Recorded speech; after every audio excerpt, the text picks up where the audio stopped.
வணக்கம். நம்ம சேனலுக்கு தொடர்ந்து ஆதரவளித்து கூட இருக்கும் நல்ல உள்ளங்களுக்கு நன்றி. சப்ஸ்கிரைப் பண்ணி பார்த்து ஊக்கம் கொடுங்க. நம்ம தொடர்ந்து சொல்லிகிட்டு இருக்கோம். நிறையா சேனலில் வந்து அண்ணாமலை மாற்றப்படுகிறார், அவங்க வராங்க இவங்க வராங்க அப்படின்னு சொல்லும்போது நம்ம சொன்னோம், இல்லைங்க அண்ணாமலை தான் மறுபடியும் ஆக்குவாங்க, நீங்கள் வேணால் பாருங்கள் அப்படின்னு. இப்போ வந்த தகவல் கூட அதான் உறுதிப்படுத்துது. அண்ணாமலை தான் அடுத்த தலைவராக விரைவில் அறிவிக்கப்படுகிறார். இது ஒரு பக்கம். இன்னொரு பக்கம் பார்த்து விஜயதாரணி அண்ணாமலையுடைய ஆதரவாளராக மாறிவிட்டாரா அப்படிங்கிற ஒரு கேள்வி எழுது. ஏன்னா இன்றைக்கி பெண் தலைவர்கள் குறிப்பாக பார்த்திங்கன்னா தமிழிசை அவர்கள், அவர் ஒரு தனி கோஷ்டி. இன்னொரு பக்கம் பார்த்திங்கன்னா வானதி, அவங்க வந்து நம்ம நிர்மலா சீதாராமன் கூட நெருக்கமாக இருக்காங்க, அவங்க ஒரு தனி கோஷ்டி. 2 பேர் தான், மற்றபடி சொல்லிக்கிற மாதிரி யாரும் இல்லை. இன்னொன்று பார்த்திங்கன்னா பொன்னார் ஒரு தனி கோஷ்டி, எச் ராஜா ஒரு தனி கோஷ்டி, கேடி ராகவன் அவரும் நம்ம நிர்மலா சீதாராமன் வேண்டி அவரும் ஒரு தனி கோஷ்டி, அவரும் தலைவருக்கு முயற்சி பண்ணுறாரு. நயினார் நாகேந்திரன் யாருமே அவரும் ஒரு தனி கோஷ்டி. இப்படி மொத்தமாக 10 பேரும் தனி கோஷ்டி. இப்படிப்பட்ட சூழ்நிலையில் பிஎல் சந்தோஷ் மூலமாக அண்ணாமலை காய் நவுத்திட்டு இருக்காரு. ஆர்எஸ்எஸ்ஐ மீறி அவரை தான் போட போகிறாங்க, நம்ம ஏற்கனவே சொல்லியிருந்தோம். ஏன்னா கேசவ விநாயகம் அவர்களுக்கும் இவருக்கும் பிடிக்கல, எல்முருகனுக்கும் அண்ணாமலைக்கும் பிடிக்கல. நீங்கள் கேட்கலாம் அண்ணாமலையை பிடிச்சது யாருன்னா யாருமே இல்லை. அண்ணாமலைக்கு விழுதுகள் மட்டும்தான் இருக்காங்க. நம்ம ஒரு அமர் பிரசாத் ரெட்டி மாதிரி விழுதுகள் நிறைய பேர் இருக்காங்க. அந்த விழுதுகளுக்கே கொஞ்சம் அண்ணனை பார்த்து கொஞ்சம் மனஸ்தாபம் தான். ஏன்னா அண்ணாமலை எந்த முடிவு எப்போ எடுக்கிறாருன்னு யாருக்கும் தெரியாது. ஆனால் எடுக்க வேண்டிய நேரத்தில் கரெக்டாக எடுப்பாருன்னு சொல்லுவாங்க ஆதரவாளர்கள். இப்போ கூட பார்த்தீங்கன்னா டங்ஸ்டன் துறைமுகத்துக்கு மாபெரும் வெற்றி இப்படின்ட்டார். ஏங்க அது கொண்டு வந்ததே நீங்கள் தானே அப்படின்னா அதனால் பிரதமர் மோடி தான்ட்டுவார். அதனால் இன்றைக்கி பிரதமர் மோடிக்கிட்ட ரொம்ப நல்ல அவருக்கு நல்ல அபிப்பிராயம் இருக்குது அண்ணாமலை மேலே. இன்னொன்று அண்ணாமலை பற்றி நம்ம பர்சனலாக நம்ம சொல்லுவோம், அண்ணாமலை இருந்ததுனால தான் ஓரளவுக்காவது கட்சி உயிர் போட இருக்குது. மற்ற யாரை போட்டாலும் இந்த அளவுக்குலாம் உயிர் போட்டிருக்கேன். ஏதோ ஒன்று பேசிகிட்டு இருக்காரு, டெய்லி ஓட்டு வருதோ இல்லையோ பிஜேபி இருக்கிறது காட்டிக்கிறார், என்னை கை வைத்து பார் அப்படிங்கிறாரு, என்னென்னமோ சொல்கிறார். அது அவருடைய ஜிக்களுக்கு பிடிக்குது. பற்றி அண்ணாமலை ஜி சூப்பராக இருக்கார், ஜனாதிபதி ஆகிட்டார்னு கூட அவங்க சொல்லிட்டு இருக்காங்க. ஆனால் உள்ளே நடக்கக்கூடிய விஷயங்கள் பார்த்திங்கன்னா ஒரு பக்கம் விஜயதாரணி அவர்கள் உள்ளே வந்தது, அவங்க சென்ட்ரலில் போய் சேர்ந்துட்டாங்க, ஸ்டேட்டில் இருக்கக்கூடியவங்கள சேரணும், அவர் சென்டரில் போய் சேர்ந்ததுனால அப்படி இருக்காங்க. ஏற்கனவே இதே மாதிரி தான் எனக்கு வந்து எல்லாரையும் தெரியும் டெல்லியில், நான் வந்து இங்கே இருக்கவங்களோட சேர மாட்டேன்னு சொல்லி டெல்லியில் போய் சேர்ந்தார் மைத்ரேயன். சேர்ந்த வேகத்தில் மறுபடியும் அதிமுகலே வந்திருக்காரு. ஏன்னா டெல்லியில் போனீங்கன்னா இங்கே இருக்கவங்க சும்மா விட மாட்டாங்க. மாநில தலைவர் அண்ணாமலை மீறி நீங்கள் எப்படி போவீங்க? ஏற்கனவே குஷ்பு அவங்க ஓரம் கட்டிட்டாங்க, அவங்களே ஏதோ ஒன்று பேசிகிட்டு இருப்பாங்க. தமிழிசை திடீர்னு வந்து எல்லா டிவிலையும் அவங்க ஏதோ ஒன்று பேசிகிட்டு இருக்காங்க. 2 ஸ்டேட்டுக்கு வந்து கவர்னராக இருந்தாங்க, அவ்வளோ செல்வ செழிப்பாக இருந்தவர் இன்றைக்கி பாவம் அதாவது ஒன்றுமே இல்லையே, போலீஸ் ஆஃபீஸர் சல்யூட்லாம் இருந்துட்டு நீங்கள் தனியாக வீட்டில் உட்காந்துட்டீங்கன்னா பைத்தியம் முடிச்சிடும். அந்த கதை தான். நட்டாட்ட கேட்டிருக்காங்க, மாநில தலைவர் ஆகிறேன், அதெல்லாம் பார்த்துக்குறோம் மாதிரி கொஞ்சம் பொறுமையாக வேலையை பாருன்ட்டாங்க. ஏன்னா நட்டா அவர்களுக்கு தெரியும், நம்மளே சொன்னால் கூட அண்ணாமலையை மீறி ஒன்றும் பண்ண மாட்டாங்கன்னு. அது தமிழிசைக்கும் தெரியும், கொஞ்சம் பண்ணி பார்க்கலாமே, ஒரு அரசியல் பண்ணி பார்க்கலாமே. எல்லோரும் என்ன சொல்கிறாங்க, இல்லை அண்ணாமலை தான் வந்து தவறாக கைடன்ஸ் கொடுத்துட்டாரு, அதிமுகவுடன் வந்து கூட்டணியை வேணான்னு சொன்னவர் அண்ணாமலை. கரெக்டுங்க. அண்ணாமலை சொன்னால் அமித்ஷாவுக்கு ரிப்போர்ட் போயிருக்காது, அமித்ஷாவுக்கு மோடிக்கும் தெரியாதா? சரி, அதையும் தாண்டி நம்ம இன்னொன்று தொடர்ந்து சொன்னோம். இப்போ அண்ணாமலை சொன்னார் எம்பியில் ஜெயிச்சிருவோன்ட்டு, தோத்துட்டார், அதுக்காக அண்ணாமலையை மாற்றிட்டாங்களா உடனே? இல்லை அண்ணாமலையை கூப்பிட்டு எதாவது கண்டிச்சாங்களா? ஒன்றும் இல்லையே. ஏங்க அது அண்ணாமலை ரொம்ப அது அண்ணாமலைக்கு ரொம்ப அவருடைய இயல்பு பார்த்திங்கன்னா அங்கே போய் கன்வின்ஸ் பண்ணுறாரு, இல்லைங்க நம்ம இதுதான் சரியாக வரும், எடப்பாடியை நம்ம வச்சுக்கிறது தப்பு தான், நம்ம டிடிவி ஓபிஎஸ் வச்சு எடப்பாடியை கார்னர் பண்ணுவோம், கட்சியை உடைப்போம். அதுதான் இன்னொன்று அவங்க நெடுநாள் எண்ணமே அதுதான். அவங்க ரொம்ப தெளிவாக தான் இருக்காங்க பிஜேபி. அண்ணாமலை சொல்கிறதெல்லாம் நம்பிட்டு குழந்த மாதிரி வந்து அமித்ஷா அப்படிங்கிறது நம்ம ஏற்றுக்கல. அமித்ஷாவுக்கு நிறைய விஷயம் தெரியும்.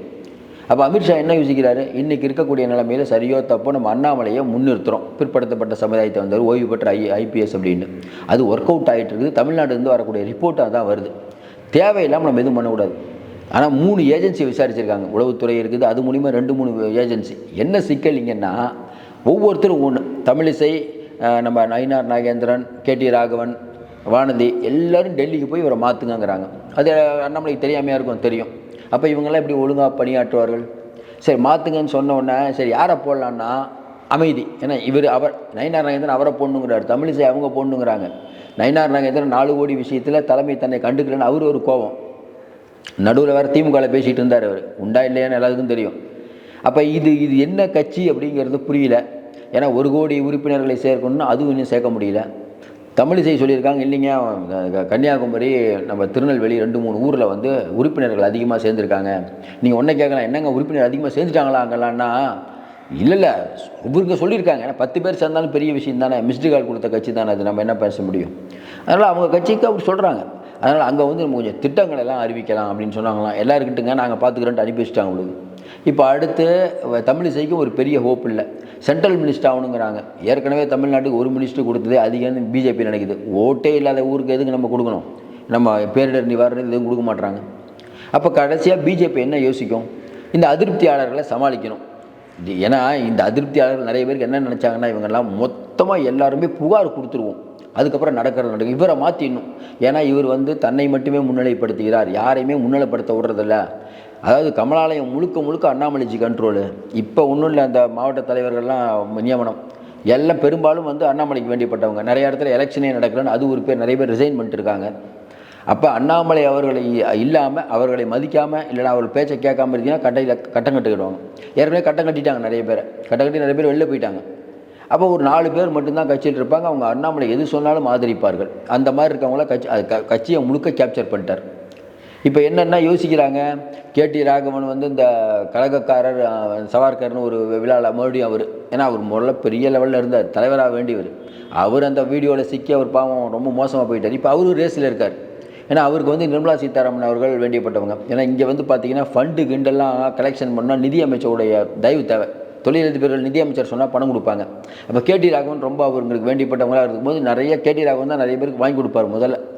அதுக்கப்புறம் பார்த்தீங்கன்னா அவர் கொஞ்சம் பிரச்சனையானதுக்கப்புறம் வானதி அம்மா இப்போ கொஞ்சம் நெருக்கமாக இருக்காங்க தமிழிசையோட, இவங்களோட, நம்ம நிர்மலா சீதாராமனோட. ஆனால் என்னென்னா இவங்க நிர்மலா சீதாராமனே நினச்சா கூட அண்ணாமலையை மாற்ற முடியல. நம்ம மாற்ற முடியாதுன்னு தான் நம்ம முதல்ல சொன்னோம். அண்ணாமலை மீறி ஒன்றும் நடக்காதுங்க. அதே தான் நிரூபிக்கப்பட்டது. பாருங்கள், விரைவில் அறிவிப்பு வரும். நிறைய பேர் மாற்றிடுவாங்க, கீத்திடுவாங்க. அண்ணாமலைக்கு விழுந்த இடி, அண்ணாமலையை மாற்றப் போகிறார்கள், அண்ணாமலைக்கு பரபர காட்சிகள். நம்ம தொடர்ந்து இது ஒரு விஷயம் சொல்லுவோம். நீங்கள் நம்ம பதிவை பாருங்கள். எப்போ ஆரம்பத்தில் தான் சொல்லுவோம் அண்ணாமலை மாற்றுறதுக்கான வாய்ப்பே இல்லைன்னு சொல்லுவோம். அதுதான் நிரூபிப்படும். நீங்கள் முடிவு வந்தபோது பார்த்துக்கோங்க. மாற்றுவதற்கான வாய்ப்பே இல்லை. மாற்றினால் பிஜேபி இங்கே மாற்றினா நமக்கு நல்லது தான், மாற்றினா பிஜேபி வீணாக போகும். அது ரொம்ப நல்லது தான். யார் தலைவராக இருந்தாலும் இவர் அளவுக்கு பண்ண முடியாது ஒன்று. இன்னொன்று, இன்றைக்கி இருக்கக்கூடிய சூழ்நிலை விஜயதாரணி அவர்கள் இன்றைக்கி இருக்கக்கூடிய சூழ்நிலையில் இப்போ கமலத்தை சொல்கிறது என்னென்னா, பெண் தலைவர்கள் யாருமே அண்ணாமலை கூட இல்லைங்க. இன்றைக்கி இருக்கக்கூடிய சூழ்நிலை விஜயதாரணி அவர்களும் வாய்ப்பு இல்லாமல் இயங்குறாங்க. ஏன்னா அவங்களுக்கு எந்த பதவியுமே இல்லை. பதவி கொடுக்க வேண்டிய இடத்தில் இருக்கவர் டெல்லியாக இருந்தாலும் சுவிட்ச் இங்கே தான் இருக்குது. இவர் நினைக்காம கொடுக்க முடியாது.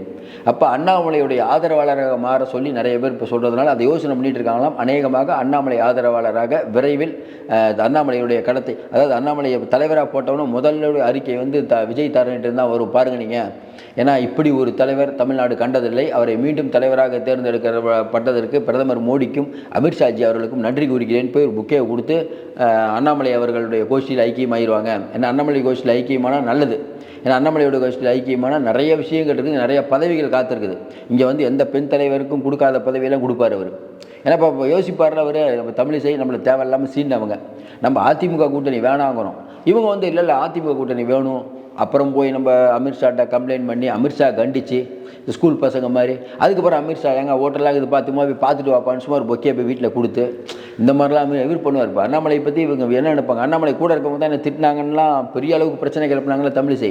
இப்போ என்னாச்சு, தமிழிசைக்கு முட்டி மோதி பார்த்தாங்க, தமிழிசை அவுட் ஆகிட்டாங்க. ஆனால் இருந்தாலும் நம்ம கூட இருக்கோம், நம்ம இருக்கோம்னு சொல்லிக்கணும்ல, சொல்லிகிட்டு இருக்காங்க. தமிழ்நாடு ஒரே விஷயந்தான், இன்றைக்கி தமிழர்களுக்கு எதிராக பிஜேபி நிறைய காரியங்களை பண்ணுது.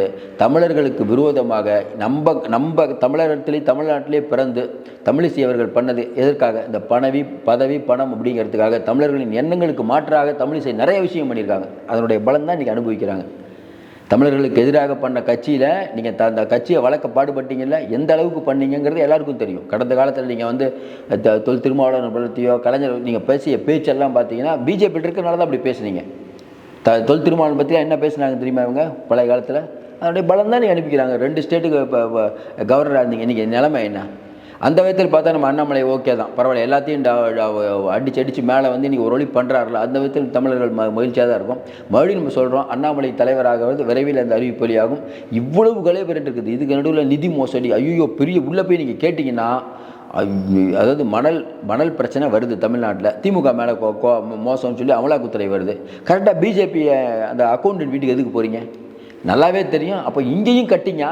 அப்போ நம்ம யோசிக்கிறோம், என்னங்க எல்லா இடத்துலையும் கட்டிங்க? ஆமாங்க, என்ன இருந்தாலும் சென்ட்ரல் கவர்மெண்ட்டில் இருக்காங்க, அவங்களுக்கு ஒரு கட்டிங் கொடுக்கலன்னா தப்பாக போயிடக்கூடாது. அப்போ நீங்கள் திமுகவை எதுக்கிறது, ஊழல் கட்சி திமுகன்னு எதுக்கிறதுலாம் சும்மா.